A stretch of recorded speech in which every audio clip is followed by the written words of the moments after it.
Il existe une catégorie d'entreprises que la plupart des investisseurs débutants ignorent complètement.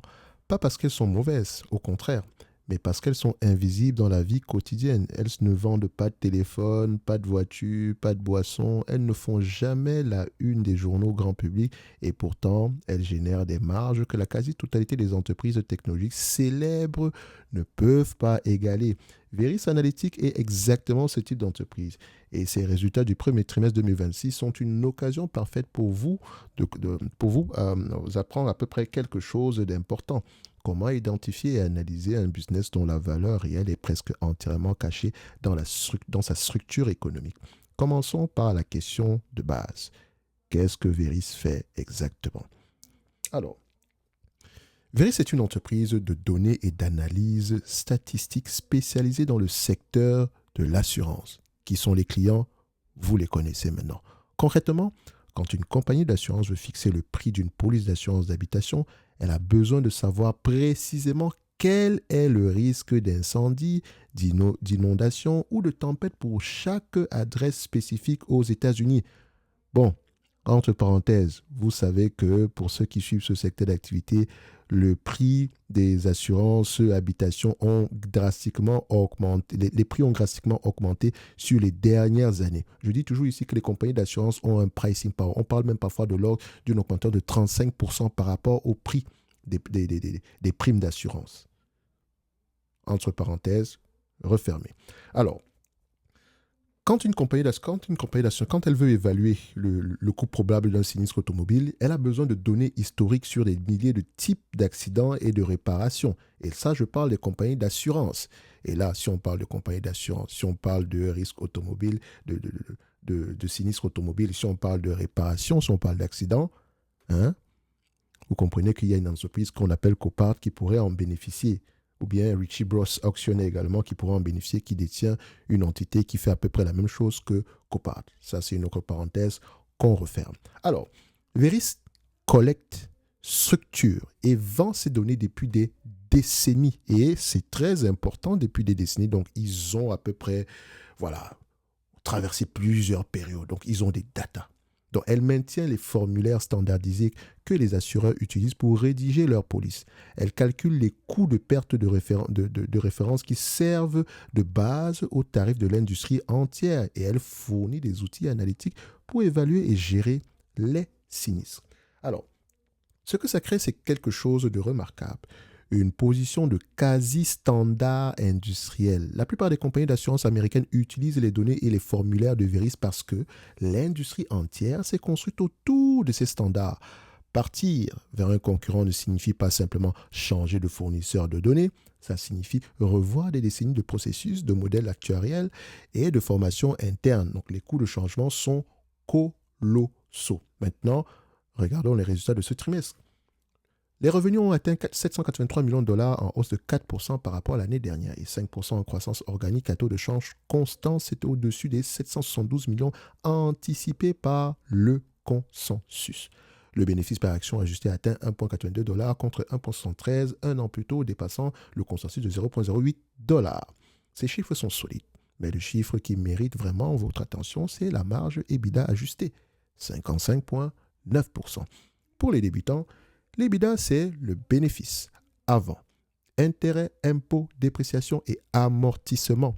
C'est une mesure de la rentabilité opérationnelle pure d'une entreprise dans un monde où il n'y aurait pas d'impôts, d'intérêts, de dépréciation ou d'amortissement. OK? Et une marge de 55,9% signifie sur chaque dollar de revenu, Veris garde 0,56 dollars avant ses charges. Ou bien, si vous voulez, 0,55, voilà, 0,559, on va le dire comme ça. OK? On arrondit ça à 0,56. Donc, pour mettre ce chiffre en perspective, la marge EBITDA médiane des entreprises du S&P 500 tourne autour de 15 à 20%. Même les entreprises logicielles réputées pour leur marge élevée atteignent rarement 40 à 45% de manière durable. Verisk est à 55,9% et cette marge progresse encore. Pourquoi est-ce possible? Ou bien comment est-ce possible? Parce que le modèle économique de Verisk a une caractéristique fondamentale, Une fois que la base de données est construite et que les standards sont établis, chaque client supplémentaire et chaque dollar de revenu supplémentaire coûte très peu à servir. C'est le levier opérationnel à l'état pur. Mais il y a un élément dans ces résultats qui mérite une attention particulière. Le free cash flow a reculé de 17% à 326 dollars globalement sur ce trimestre. Alors, enfin pas 326, 326 millions de dollars. Pour un débutant, voir le cash flow baisser de 17% alors que les revenus et les marges progressent peut sembler contradictoire. Comment une entreprise peut-elle être plus rentable et générer moins de cash en même temps? La réponse est dans les détails. Et c'est exactement le type de nuance que l'investisseur rigoureux doit savoir lire. Deux facteurs expliquent ce recul. Premièrement, l'année précédente incluait un remboursement fiscal exceptionnel qui avait gonflé le free cash flow de façon artificielle. Ce type d'élément ne se répète pas. Deuxièmement, les paiements d'intérêts ont augmenté, ce qui est mécanique quand une entreprise utilise de la dette pour financer des rachats d'actions. Ces deux facteurs sont des éléments de timing et de structure financière, pas des signaux de détérioration opérationnelle. La capacité de Veris à générer du cash reste intacte, donc ce trimestre est simplement une base de comparaison défavorable. Et je vais m'arrêter là quelques secondes. Je sais que en mentionnant qu'une entreprise s'endette pour faire un rachat d'actions, vous allez vous dire « Oh là là, c'est pas bon ». Attention. Prenons un exemple simple. Disons qu'une entreprise s'échange à 10 dollars par action. Elle génère 1 dollar par action.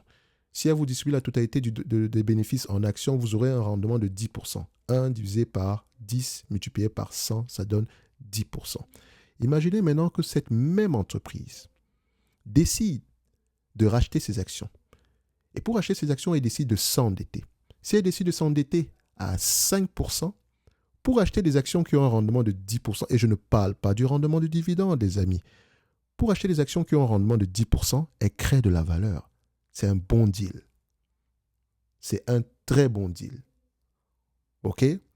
Mais si elle s'endette, par exemple, disons, reprenons notre même exemple ici, si elle s'endette, par exemple, à 20%, pour acheter des actions qui ont un rendement de 10%, elle détruit de la valeur. Et donc, le rachat d'actions est également souvent intéressant à regarder à ce niveau-là. Et entre parenthèses, dans un monde où il n'y aurait pas de croissance certaine, d'accord? Parce que la croissance peut changer la façon de voir les choses. Parce que je vous dis toujours, chaque chiffre peut être analysé de différentes manières. OK? Il faut faire très attention. C'est pour ça qu'il faut toujours les remettre dans leur contexte de manière générale. OK? Donc, c'est une distinction fondamentale que vous devez apprendre à faire. La différence entre un cash flow qui baisse parce que le business se détériore et un cash flow qui baisse parce que la base de comparaison de l'année précédente était artificiellement élevée. Parlons maintenant de l'allocation du capital parce qu'elle révèle quelque chose d'intéressant sur la philosophie de gestion de Veris. L'entreprise a exécuté un programme de rachat d'actions accéléré de 1,5 milliard de dollars ce trimestre. Et j'ai bien dit programme de rachat d'actions accéléré, tout en maintenant son dividende trimestriel à 0,5 dollars ici par action.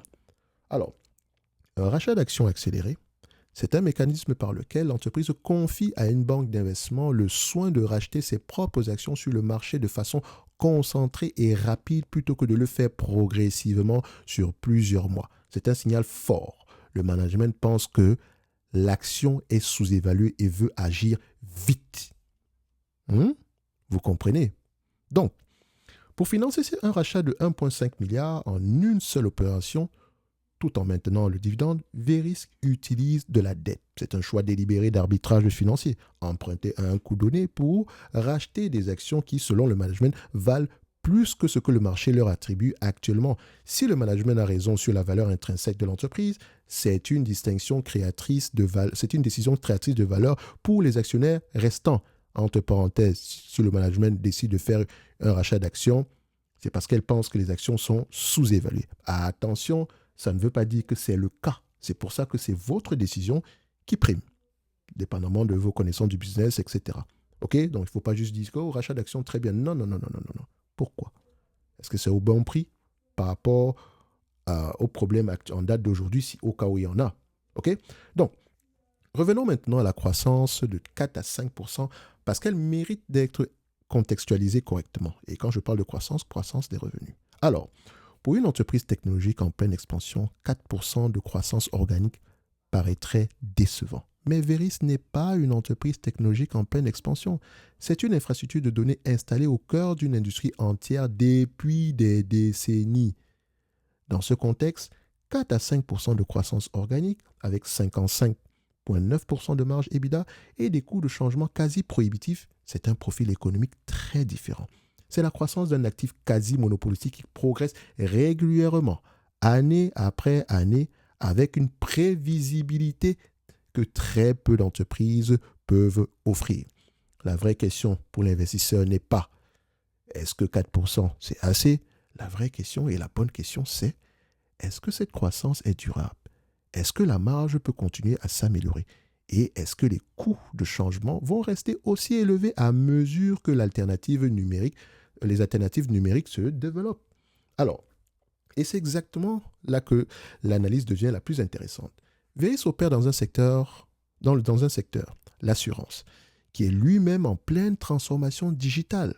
Vous avez vu des compagnies comme Arc Capital, qui est très avancée au niveau de l'utilisation des données numériques, ce genre de choses pour quantifier le risque. Bref, Veris opère ici dans un secteur qu'on appelle le secteur de l'assurance et qui est lui-même en pleine transformation digitale. Les nouvelles technologies permettent de collecter des données de risque de façon plus granulaire qu'auparavant.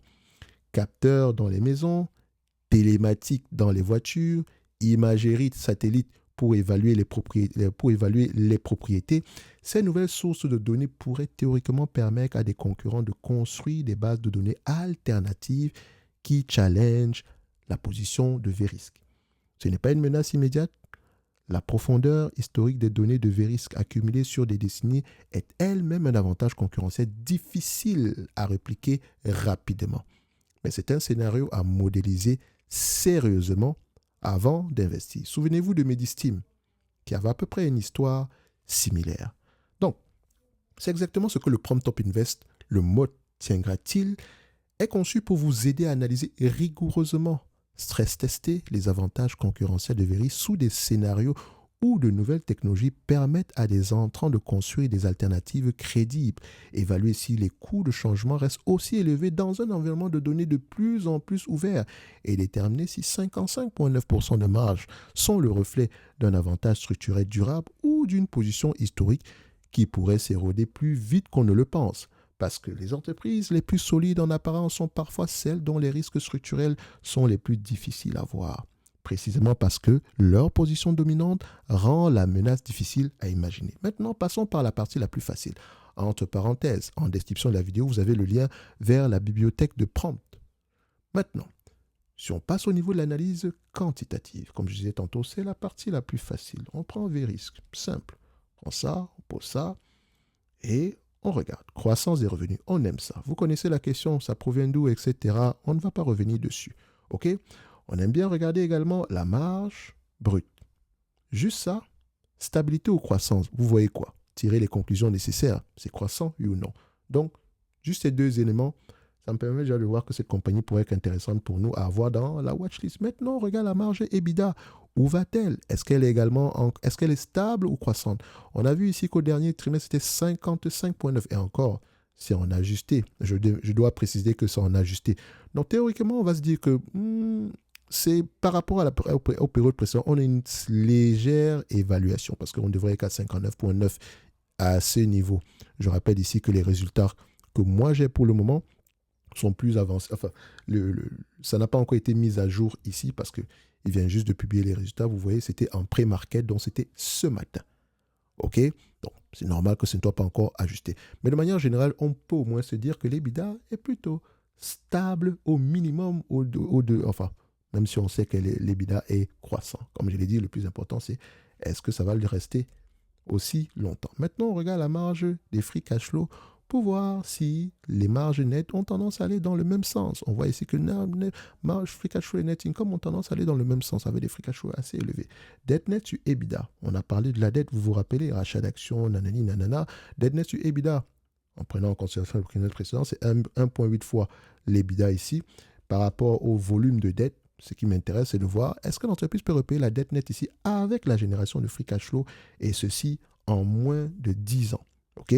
On a quelque chose, 1 milliard 200 ici, on a 2 milliards 700 de dette, on peut repayer ça en moins de 3 ans. OK. Une fois que c'est fait, maintenant, combien de fois les bénéfices le marché a eu tendance à payer pour ce genre d'entreprise? Vu le niveau de marge, vu les données critiques qu'elle fournit dans une industrie qui, selon moi, le but premier d'une compagnie d'assurance, c'est de bien gérer le risque. Donc, quand moi je vois une compagnie d'assurance avec une croissance des revenus, ça ne m'intéresse pas. Je veux voir une compagnie d'assurance ne pas perdre d'argent en termes de bénéfices nets. Parce que pour moi, c'est un peu comme une compagnie bancaire. On doit être rentable en tout temps. Donc, le but premier, c'est de gérer le risque. OK? Donc, ici, c'est une entreprise qui a l'habitude de s'échanger à des niveaux de multiples extrêmement élevés. Le marché avait tendance à payer, sur les 5 dernières années, payer 36 fois les bénéfices, sur les 3 dernières années, 38 fois les bénéfices. Et quand on dézoome un tout petit peu, c'est un business qui pourrait s'échanger entre 20 et 25 fois les bénéfices. Maintenant, vous comprenez pourquoi est-ce que je ne paye pas plus de 25 fois les bénéfices. Surtout quand une entreprise est en phase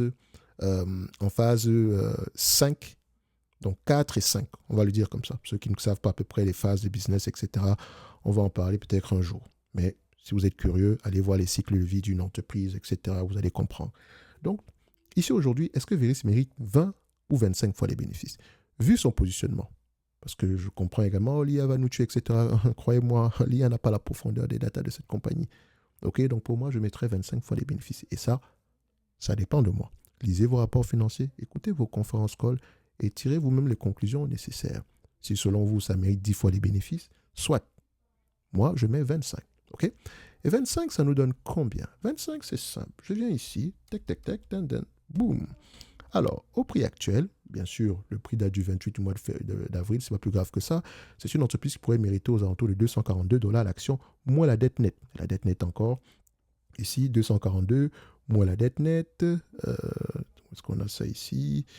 Alors, 242 moins la dette nette. 242 moins 20.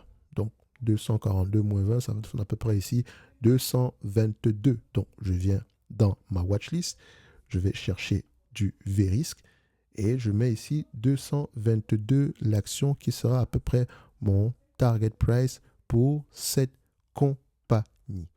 Alors, on va se dire ici que ça, c'est un 222 maintenant. En allant un peu plus bas que ça, je pourrais trouver des éléments ici qui peut-être m'inquiètent ou bien vont m'encourager ici à être un peu plus optimiste que ça.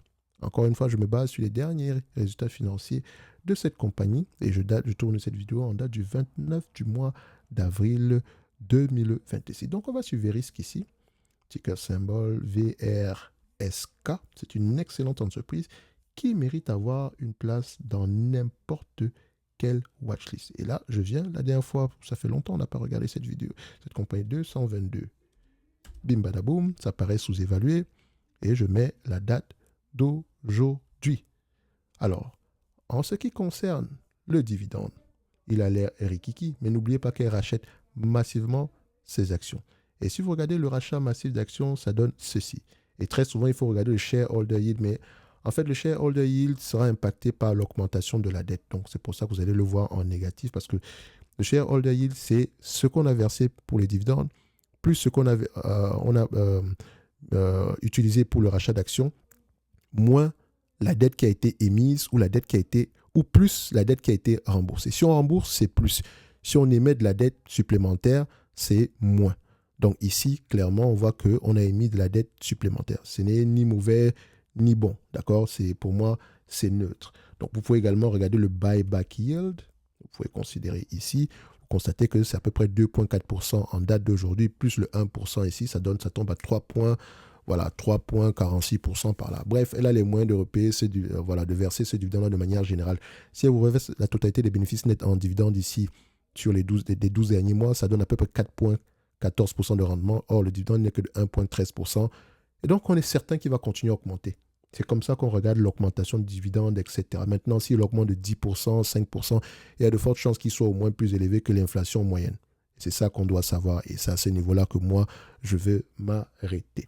Alors, ici, comme je l'ai dit, ça c'est mon target price, 222 $ l'action ici aujourd'hui. Et c'est une excellente entreprise. Donc, Laissez-moi savoir en commentaire. Est-ce que vous avez du Veris? Qu'est-ce que vous avez pensé des résultats financiers, des résultats trimestriels actuels? Pour ceux qui ont écouté le conférence call, est-ce qu'il y a des éléments qui vous ont inquiété? Bref, le débat est ouvert et il est ouvert au sein du groupe School. Quoique vous pouvez m'envoyer vos réponses ici en description de la vidéo, mais je dis toujours que c'est préférable de me l'envoyer dans le groupe School où vous pourrez retrouver également la bibliothèque de prompt à ce niveau. Un like, un abonnement, un commentaire, ça fait toujours plaisir. Merci, au revoir. N'oubliez pas de lire vos rapports financiers.